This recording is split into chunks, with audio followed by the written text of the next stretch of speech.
15 अगस्त 1947 के दिन जब पूरा देश भारत की आज़ादी के जश्न में डूबा हुआ था, उस समय इंदौर वासी भी जश्न मना रहे थे। लेकिन उन्हें ये नहीं पता था कि ये जश्न भारत की आज़ादी का है, जबकि इंदौर तो उस समय भी गुलाम था। स्वतंत्रता के दौरान तकरीबन 550 ऐसी रियासतें पूरे भारत से थीं जिन्होंने सरकार के साथ अपने साम्राज्य को विलय करने की घोषणा कर दी थी, जबकि होलकर राजवंश को इस निर्णय को लेने में काफ़ी समय लगा। ये 4 स्टेट जो हैं, हाँ, ये इन्होंने विलय में करने से इनकार कर दिया। फिर सरदार पटेल और महाराजा यशवंतराव होलकर में काफ़ी पत्र व्यवहार हुआ और महाराजा को राजी कर लिया। भोपाल वाले भी राजी हो गए विलय के लिए। और तो इंदौर का कोई ऐसा ये हुआ जैसे अब 1947 में सारे विलय हो गए, ये हुआ। फिर मई में विलय की सारी कार्रवाई हुई, झगड़ा टंटा नहीं। ग्वालियर का और इंदौर का विलय एक साथ हुआ जी। अच्छा। और फिर में बने। अब सवाल ये था कि राजधानी कौन बने। एक प्रदेश की 2 राजधानी। अच्छा। ऐसे कुछ हुआ। ठीक है। और दिया। अच्छा, ठीक है। 6.5 महीने सिंधिया और 5.5 महीने जैसे अभी गवर्नर। हाँ, दूरी में बाइट ले लो आप। चलो लो। सर, उस समय 1947 में पूरा देश जब भारत की आज़ादी का जश्न मना रहा था, तो इंदौर में शायद होलकर साम्राज्य ने मना कर दिया था। तो उस टाइम पे क्या था यहाँ पे, क्या नहीं, जहाँ तक जश्न का सवाल है, हाँ, वो तो यहाँ भी जैसे कांग्रेस का जुलूस निकला, हाँ, या और एक यहाँ प्रजामंडल बना हुआ था, हाँ, या कांग्रेस का उत्तर जोड़ना, यहाँ एक संस्था थी जो प्रजामंडल कहलाती थी, और वो प्रजामंडल जो है उसने कोई आज़ादी की लड़ाई के लिए नहीं लड़ रहे। उनका सिर्फ ये था होलकर शासन में उत्तरदायी शासन, मतलब जनता का प्रतिनिधित्व भी उसमें हो। और जहाँ तक आज़ादी की बात है, रैलियाँ वगैरह कांग्रेस की यहाँ निकलती रही थी, और उस समय भी निकली थी कि भाई इंदौर का विलय भी भारत संघ में हो, ऐसी कांग्रेस की रैलियाँ निकलती रही थी। पर चूंकि उस समय इंदौर का, ग्वालियर का, इनका राजे जो हैं महाराजा यशवंतराव होलकर उस वक़्त यहाँ शासक थे, तो वो विलय के लिए तैयार नहीं हुए थे।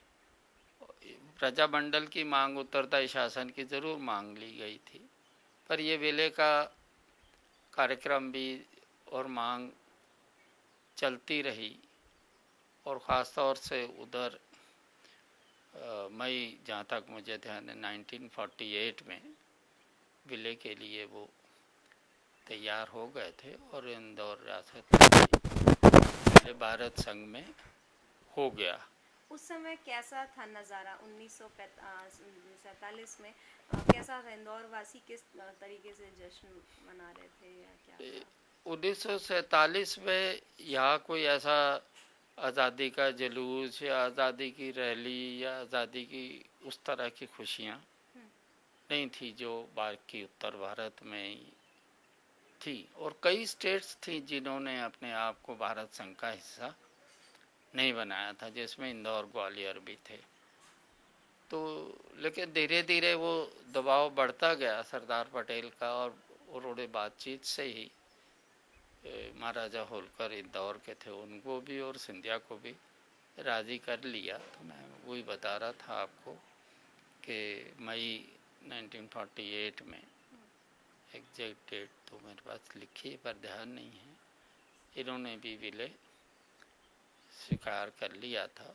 और जैसा मैंने पहले बताया, इनको जैसे राज प्रमुख का दर्जा दिया गया, 6.5 महीने मतलब मध्य भारत बन गया, इंदौर ग्वालियर को मिलाकर। और तो राज प्रमुख का एक पद उन्होंने, जैसे अभी गवर्नर का उस समय राज प्रमुख का पद था।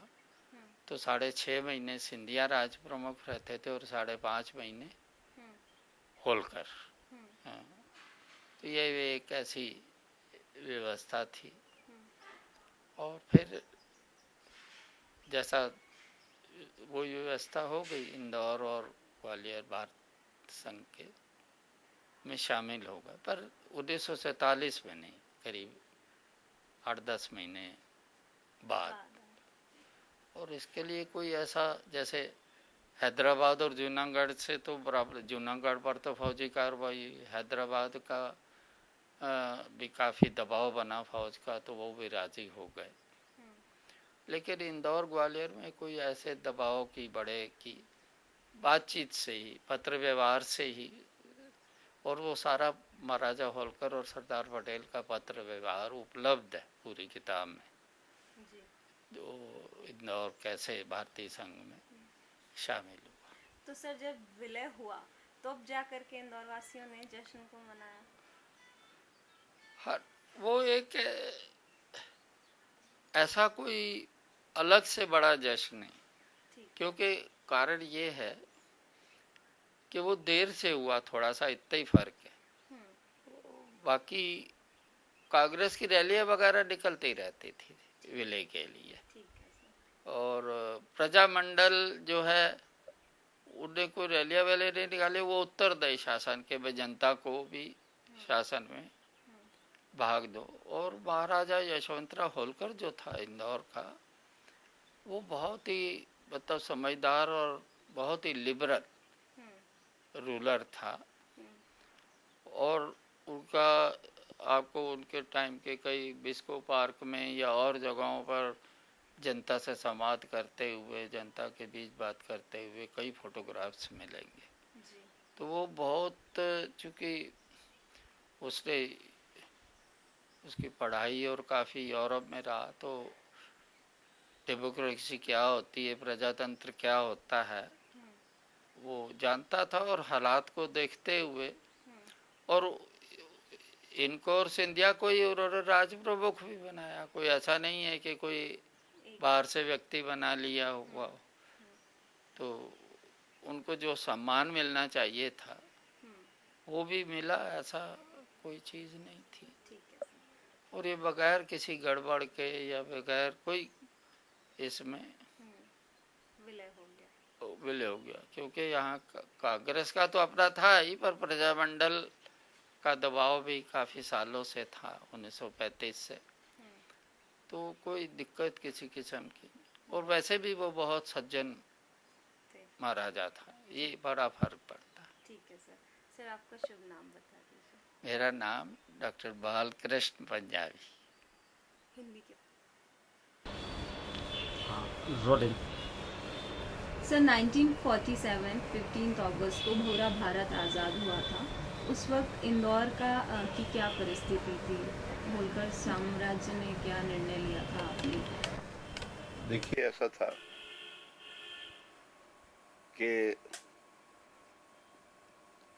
9 अगस्त 1942 को जब कांग्रेस का बॉम्बे अधिवेशन हुआ और उसमें गांधी जी ने करो या मरो, डू और डाई का नारा दिया, तो इंदौर में एक ज़बरदस्त आंदोलन शुरू हुआ, और जिसमें छात्र आंदोलन प्रमुख था। उस छात्र आंदोलन के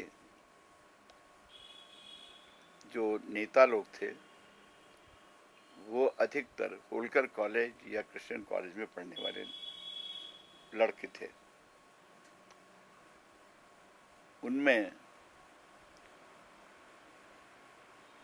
मिस पाटकर भी थी, जो बाद में मिस आनंद सिंह मेहता हुई,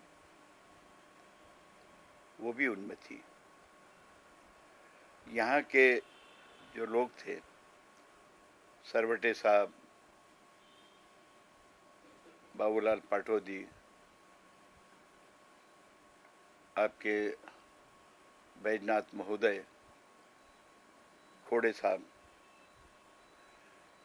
बहुत सारे नेता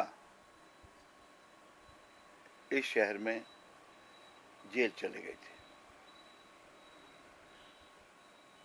जब 15 अगस्त 47 को हिंदुस्तान आज़ाद हुआ तो जो विलय था उस विलय में होलकर स्टेट शामिल नहीं थी।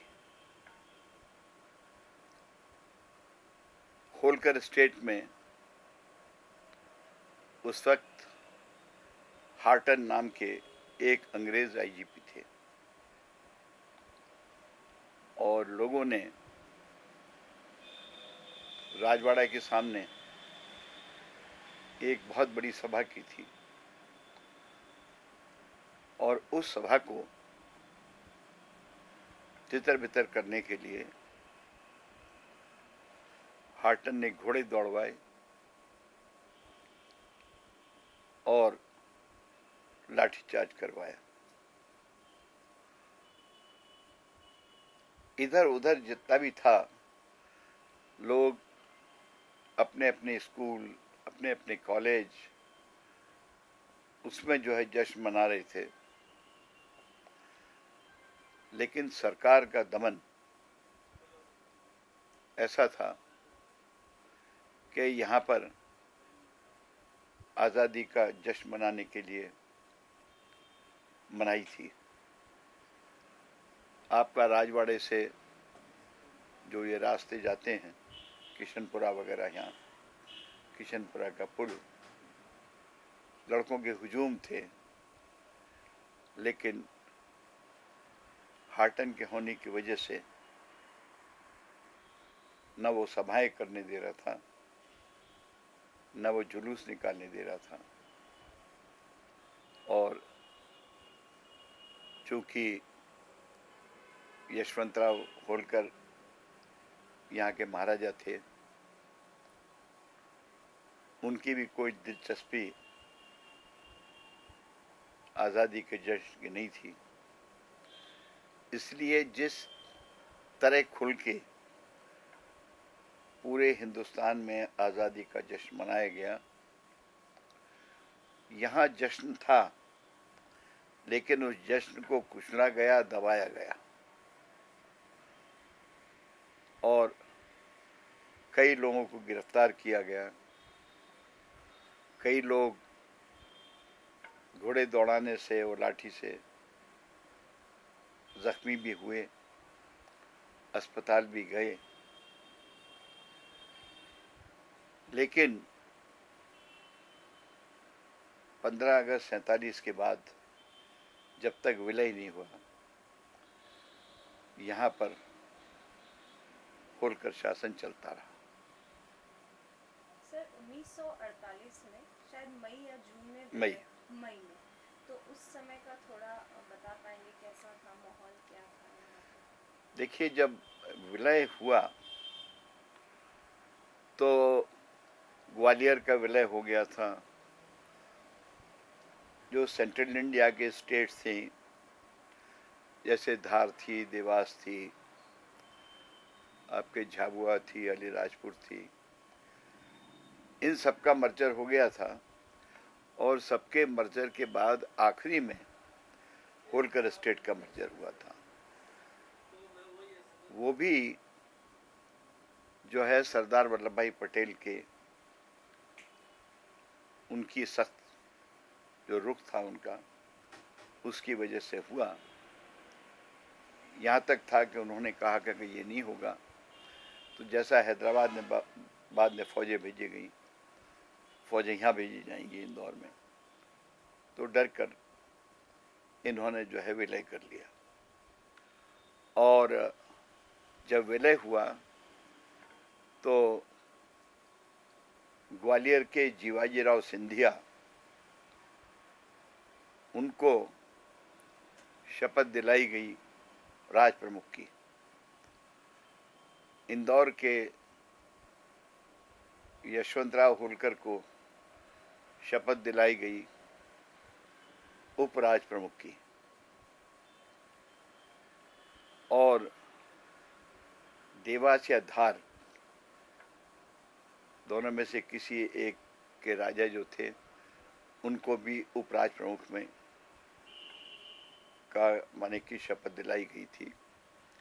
समारोह जो है, अभी आपका जो महाराज शिवाजीराव स्कूल है, इसके पीछे का जो मैदान है, उस मैदान में वो समारोह हुआ था। और उसमें जो है मध्य भारत का मंत्रिमंडल गठित किया गया था, जिसमें शुजालपुर के लीलाधर जोशी, उनको जो है उस वक्त वो प्रधानमंत्री कहलाते थे, तो मध्य भारत के प्रधानमंत्री के रूप में उनको शपथ दिलाई गई थी। और अब खरगोन के खोड़े साहब थे, तो खोड़े साहब को जो है वो उप मुख्यमंत्री की, उप प्रधानमंत्री की शपथ दिलाई गई थी। और बाकी मंत्रिमंडल में आसपास के रतलाम के, धार के, इधर उधर के सब लोग, ग्वालियर के, क्योंकि भोपाल उस वक़्त यहाँ मध्य भारत में विलीन था नहीं, तो मध्य भारत का एरिया जो था, वो जितनी भी ने जो देसी रियासत थी, देसी रियासत सारी मिलाकर मध्य भारत बना था, और उसका ये मंत्रिमंडल था। और उस शपथ के बाद फिर यहाँ पर चूंकि गर्मी के दिन थे, मई का महीना था, तो इसलिए ग्रीष्मकालीन राजधानी इंदौर और शीतकालीन राजधानी ग्वालियर रखी गई थी। और सचिवालय यही काम करता था, हाई कोर्ट यही काम करती थी। और जब शीतकाल होता था तो राजधानी यहाँ से ग्वालियर चली जाती थी, हाई कोर्ट का चीफ जस्टिस भी यहाँ से ग्वालियर चला जाता था, और वहाँ पर पूरी हाई कोर्ट बैठती थी फिर। तो इस तरह से ये सब विलय हुआ था और मध्य भारत बना, और वो चला 1 नवंबर 1956 तक। और कोई प्रश्न आपका? सर, आपका नाम बता देंगे? आनंद मोहन माथुर, पूर्व महाधिवक्ता।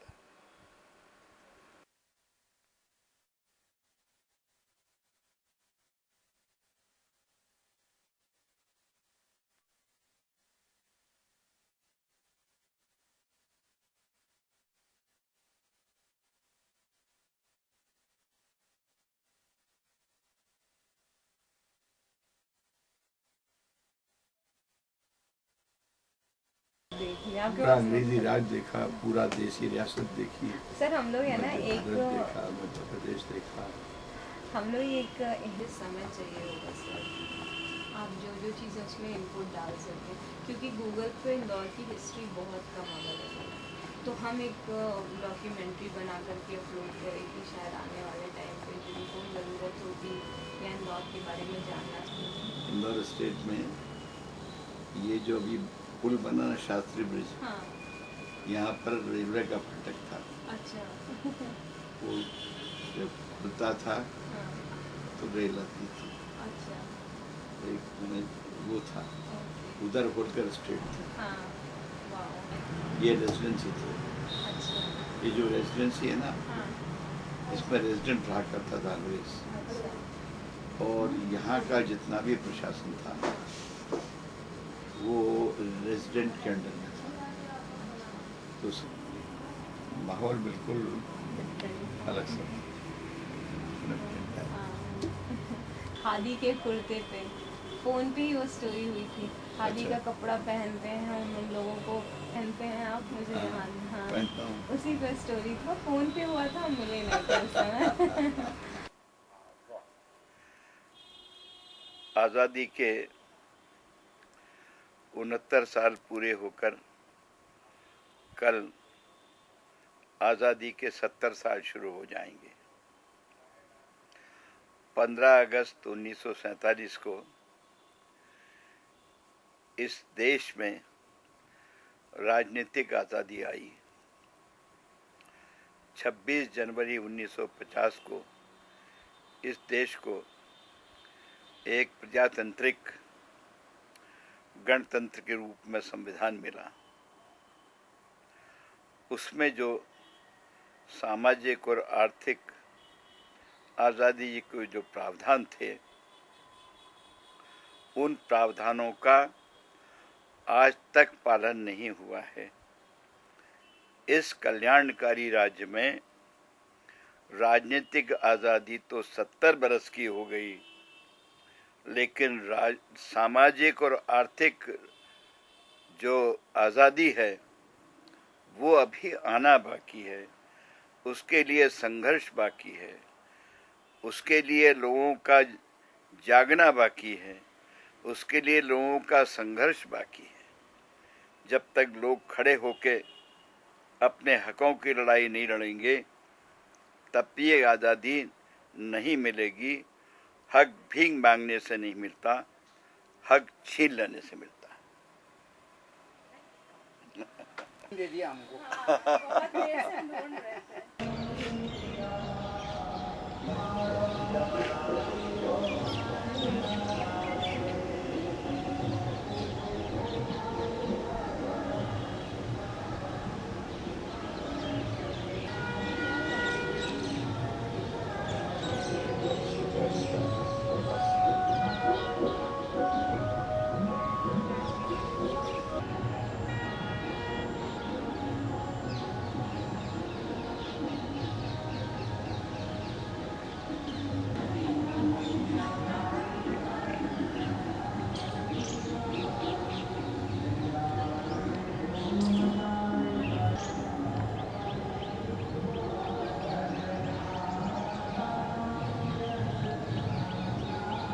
एक ये भी तरीका होता है पकड़ने का।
तकरीबन 7 से 8 महीने के जद्दोजहद के बाद मई 1948 में होलकर राजवंश ने अपने विलय की घोषणा की।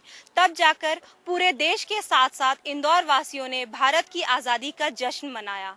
देश आज़ाद तो हुआ, लेकिन आज भी भारत को सामाजिक और आर्थिक आज़ादी की आवश्यकता है। कैमरा पर्सन अरविंद यादव के साथ सुनीता सिंह, इंडिया न्यूज़, इंदौर।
कंजेड़ो सामने बैठो,